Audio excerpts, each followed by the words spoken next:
Break के बाद बाखबर में आपका एक बार फिर स्वागत है। हम बात कर रहे थे कि मध्य प्रदेश में भारतीय जनता पार्टी और कांग्रेस अब दोनों ही एक घाट पानी पी रहे हैं। गुटबाजी का जहां तक सवाल है, दोनों किसी से कम नहीं है और पार्टी के नेताओं में पसंद नापसंद की बात वो भी निजी तौर पर हो गई है। अब पार्टी की पसंद से काम नहीं चलेगा, अब पार्टी के अंदर व्यक्तियों की पसंद से काम चलेगा।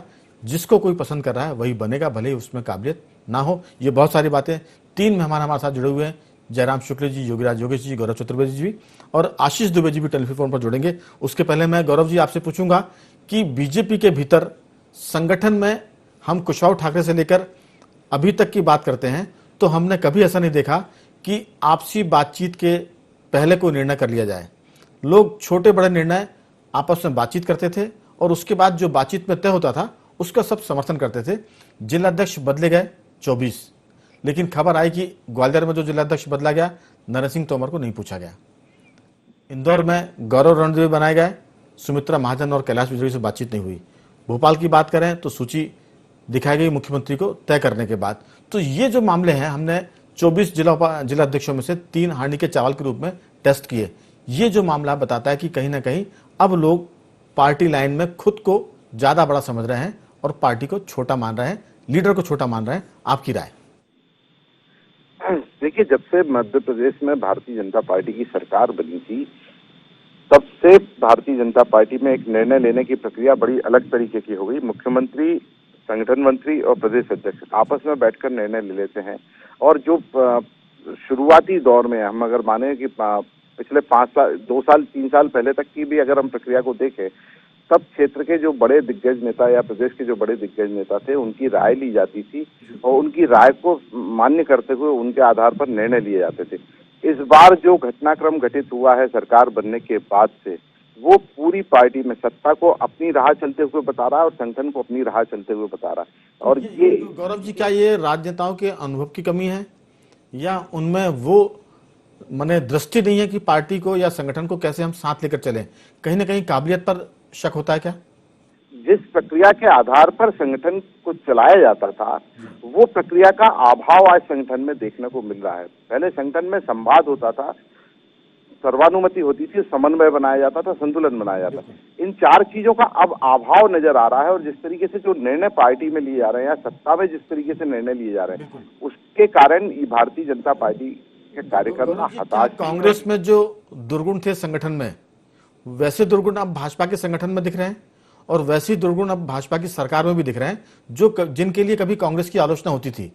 क्या ये दोनों पार्टियों में समानता आ रही है? और कार्यकर्ता जो सोचते हैं जनता के नाते, क्या इसमें ऑल इज वेल नहीं चल रहा है? स्वाभाविक तौर पर हम इस बात को कह सकते हैं। अगर हम देखें परिवारवाद को लेकर भारतीय जनता पार्टी जिस तरीके से कांग्रेस की मुखालफत करती रहती थी, अंततः भारतीय जनता पार्टी में भी परिवारवाद पूरी तरह से पसर गया है। हर स्तर पर परिवार के लोगों को आगे बढ़ाए जाने का काम होता है, महिलाओं को या परिवार के अन्य सदस्यों को आगे बढ़ाए जाने की कोशिश होती। तो जो कार्यकर्ता, कर्मठ कार्यकर्ता था, उस कर्मठ कार्यकर्ता की पूछ परख अब भारतीय जनता पार्टी में बंद हो गई। ये चिंता की बात है कि परिवारवाद बढ़ रहा है, आपसी समन्वय में कमी आ रही है और कार्यकर्ताओं की पूछ परख घट रही है। बहुत सारी बातें आपने विस्तार से बताई। गौरव जी, आपने हमसे चर्चा की, हम आपका बहुत बहुत धन्यवाद करते हैं। ND24 आपको बहुत साधुवाद करता है। अब मैं इस मुद्दे पर आऊंगा।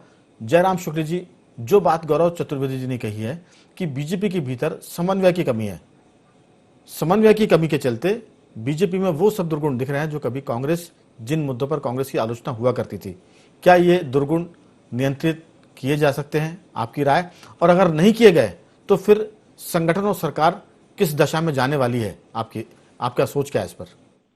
देखिए, एक सार्वभौमिक सत्य है कि जो राजनीति है वो अनिवार्य सामाजिक बुराई है। तो वो उसके जो वायरस हैं सभी राजनीतिक दलों को एक जैसे संतुलित करते हैं। जी, ये कोई लीडर कहेगा तो समझ में आएगा, लेकिन मध्य प्रदेश का वरिष्ठ पत्रकार कहेगा तो मैं नहीं इस पर सहमत रहूंगा कि ये समाज के जो वायरस है वो सब जगह दिखेगा। वहीं पे मैं आ रहा हूँ, वहीं पे आ रहा हूँ। एक्चुअल में क्या है, राजनीतिक दलों में जो इंटरनल डेमोक्रेसी या आंतरिक लोकतंत्र है, पहले तो कांग्रेस का मरा और इसके बाद से कांग्रेस की देखा देखी, बाकी की और पार्टियों की हम बात नहीं करेंगे, लेकिन भारतीय जनता पार्टी में इंटरनल डेमोक्रेसी थी। और ये जो शिवराज जी हैं, ये नरेंद्र तोमर जी हैं, ये प्रहलाद सिंह पटेल हैं, ये पार्टी की इंटरनल डेमोक्रेसी से उभर के सामने आए हैं। आपको मालूम होगा कि शिवराज जी चुनाव लड़े थे पटवा जी के कहने पे प्रदेश अध्यक्ष का चुनाव और के खिलाफ लड़े थे, याद है मुझे। और मैं इसी पर तो आ रहा हूं कि जो कुशवाहा ठाकरे का नेतृत्व था, जो सुंदरलाल पटवा, जो कैलाश जोशी और जो नारायण प्रसाद गुप्ता, जो प्यारेलाल खंडेलवाल, क्या वो पार्टी की लाइन अब विष्णुदत्त शर्मा के आने तक, यानी नंद कुमार सिंह चौहान, प्रभात झा, फिर राकेश सिंह और विष्णुदत्त, यहाँ आते आते तक क्या वो उस नदी का पानी सूखने लग गया? अब वो चीज नहीं है जिसके लिए बीजेपी जानी जाती थी, क्योंकि वो पार्टी इसलिए बनी थी कि हम समाज को बदलेंगे, चाल चरित्र चेहरा अलग होगा हमारा। वो चीजें सब खत्म हो रही हैं, कर रहे हैं। उस दौर में भारतीय जनता पार्टी सत्ता में नहीं, लंबे समय से सत्ता में रहने के बाद क्या होता है ना, संगठन में जैसे संगठन मंत्रियों के आचरण पे भी बहुत सवाल उठते हैं। तो ये जो सत्ता का आकर्षण है, जैसे गुड़ में मक्खी आकर्षित होती है, उसी तरीके से आदमी सत्ता के आकर्षण में होता है। और सभी संगठन मंत्री के मुद्दे को छेड़ा है। दरअसल संगठन मंत्री तो भाजपा के भीतर आरएसएस की तरफ से भेजे गए वो शिक्षक होते हैं, वो ऋषि होते हैं, वो मास्टर होते हैं, वो तपस्वी होते हैं, जो बीजेपी के लोगों को ठीक रखते हैं, नियंत्रित रखते हैं और आदर्श को कायम रखते हैं। लेकिन हम देख रहे हैं कि वो जो संगठन मंत्री की जो पद है, जो ओहदा, वो खुद ही दूषित हो रहा है। जैसे मैं इस पर अभी किसी दिन और विस्तार से बात करेंगे कि भाजपा के संगठन मंत्रियों की क्या दशा है और क्या दुर्दशा हो रही है। लेकिन जैसे बीजेपी में कहा जा रहा है कि अब विंध्य से राजेंद्र प्रसाद शुक्ल को नहीं होना चाहिए, बुंदेलखंड से गोपाल भार्गव को नहीं होना चाहिए, भूपेंद्र सिंह का विरोध हो रहा है, अरविंद भदौरिया नए हैं, युवा विधायक है, लेकिन उनका विरोध हो रहा है। भोपाल की हम बात करें तो विश्वास सारंग का विरोध हो रहा है, मंत्रिमंडल में उनको नहीं लाना चाहिए। रामेश्वर शर्मा का विरोध हो रहा है। तो आखिर बीजेपी उम्र के नाम पर भी जो युवा हैं उनको आप नहीं आने देना चाह रहा है, जो अच्छा परफॉर्म करते हैं आप उनको आने देना चाह रहा है। तो फिर आपकी ये व्यक्तिगत पसंद नापसंद की बात है, क्योंकि पार्टी आग्रह कर सकती है मुख्यमंत्री को कि आप अपना मंत्रिमंडल ऐसा बनाएं, लेकिन वो दबाव नहीं डाल सकती। मुख्यमंत्री की छाती पर घुटना रखकर नहीं कर सकते कि आप इनको रखिए और इनको मत रखिए। ये जो छाती पर घुटना रखकर निर्णय कराने की बात हो रही है, इस पर मैं आपकी राय दो टूक जानना चाहता हूं, फिर मैं चर्चा को आगे बढ़ाऊंगा। देखिए, भारतीय जनता पार्टी में संगठन हमेशा हावी रहा है। ये मुख्यमंत्री की अपनी हैसियत होती थी। जैसे मुख्यमंत्री शिवराज जी ने बड़े कंफर्टेबली 10 वर्ष चलाए। जब कप्तान सिंह जी के बाद से जो भी संगठन मंत्री आए या जो भी अध्यक्ष बने, नरेंद्र सिंह जी से उनकी अच्छी वो थी, ट्यूनिंग थी, नंद कुमार चौहान के साथ भी थी। तो होता ये है ना कि जब एक लाइन लकीर आपने लंबी खींच दी, इस बार आपके हाथ दबे हुए हैं, आपने मेजॉरिटी नहीं लाई है, आपके नेतृत्व में चुनाव लड़ा गया। और हमारा बार बार फोकस है कि जो गुटबाजी हो रही है जयराम जी, उस गुटबाजी को संगठन और सरकार को मिलकर दूर करना चाहिए।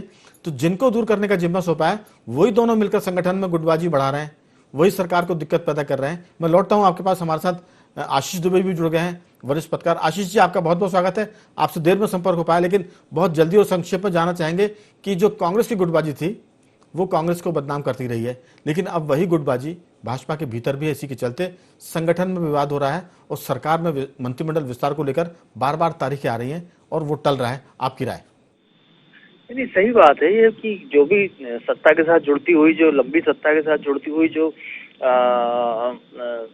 कहना चाहिए जो कमियां होती हैं वो भाजपा के साथ भी हो रही हैं। और भाजपा ने जो ज्योतिरादित्य सिंधिया के साथ जो दांव खेला है उसको लेकर के ये लाजमी था कि इस तरह की परिस्थितियां उभरती। आज मंत्रिमंडल का विस्तार नहीं हो रहा है तो ज्योतिरादित्य सिंधिया के साथ साथ जो बीजेपी के जो बहुत ही प्रोमिनेंट जो चेहरे थे, जिन्होंने पूरे लंबे समय संघर्ष किया या जो लंबे समय चुनाव जीतने के बाद भी जो लोग सत्ता में या सामने प्रमुख चेहरे नहीं बन सके, वो सारा संघर्ष जो है, वो सारी जद्दोजहद है, वो उसका परिणाम है।